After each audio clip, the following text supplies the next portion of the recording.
Alright, welcome to a new series. I've filmed this video. This is my third time filming this video.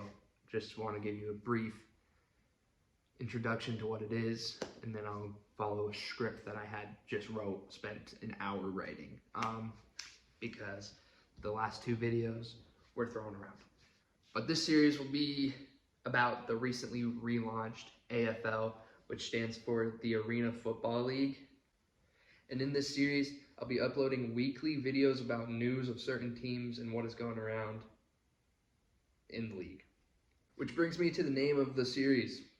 It's called Around the League, baby! Pull up in a whip, shiny fast and driving. Whoa, hold on, let's put up some mileage. Oh, I've been getting high, I can open my eyelids now. This week's news has the NFL, the Iowa Rampage, Louisiana Voodoo, the Philadelphia Soul, and a bit about my local team, the Rapid City Marshals. Starting off hot with the NFL. The AFL signed a deal with the NFL Network to broadcast at least one game from each team.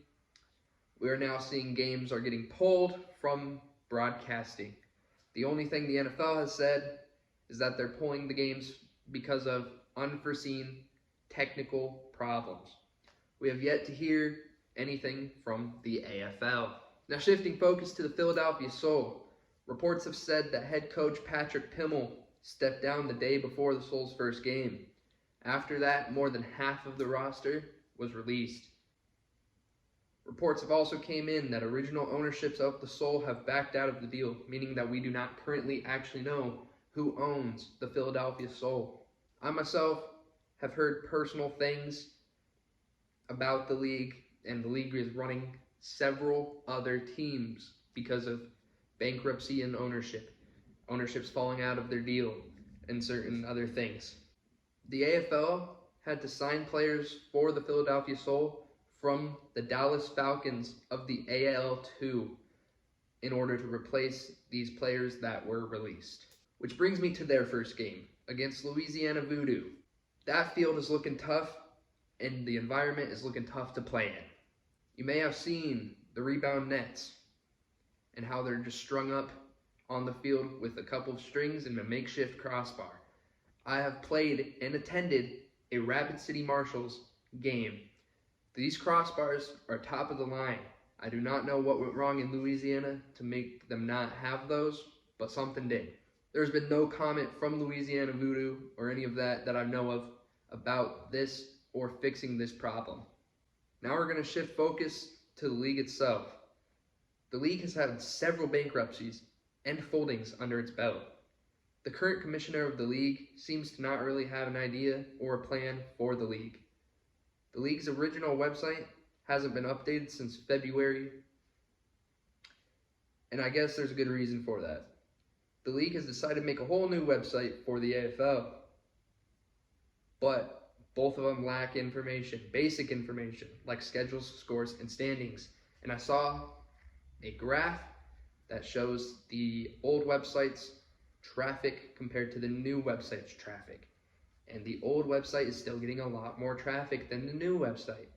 And for some casual people thinking the AFL is going to come back, oh, it's going to be cool or whatever, you go to this website, it's dead. This old website is dead, which could lead these fans to thinking the AFL just already fell apart. Now let's bounce over to Iowa, where the Rampage are located.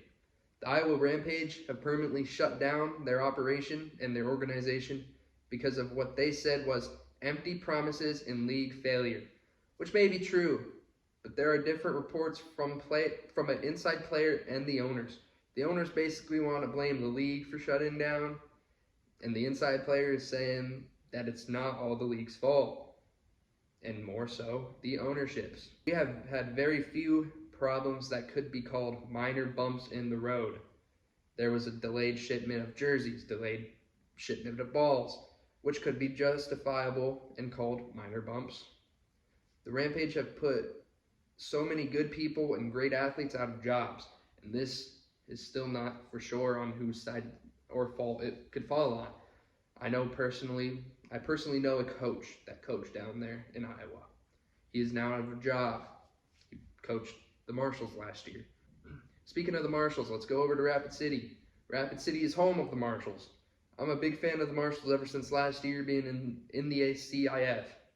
I got to meet and keep in touch with players, ex-players, coaching staff, and owners. Wes Johnson and Rebecca Chapman, co-owners, sibling duo, are what you want to see in ownership. They are great with this organization and dedicated to it. My personal connections with Wes have proved that. I had just called him a week or two ago. He was out delivering food to the players' apartments. I do not know if this came out of the team's pockets or Wes's personal pockets. Could have been either. I don't know what's going on inside as much. So everything other than some small bumps in the road seems fine in Rapid City, so why can't other teams do it? The Marshals owner could have took the team to an established league like the NAL or the IFL, which has been running for 3+ years now, perfectly, no problems. But instead, they chose to go with the AFL, and I believe it's because Wes and Rebecca are great people willing to give something like the AFL a chance.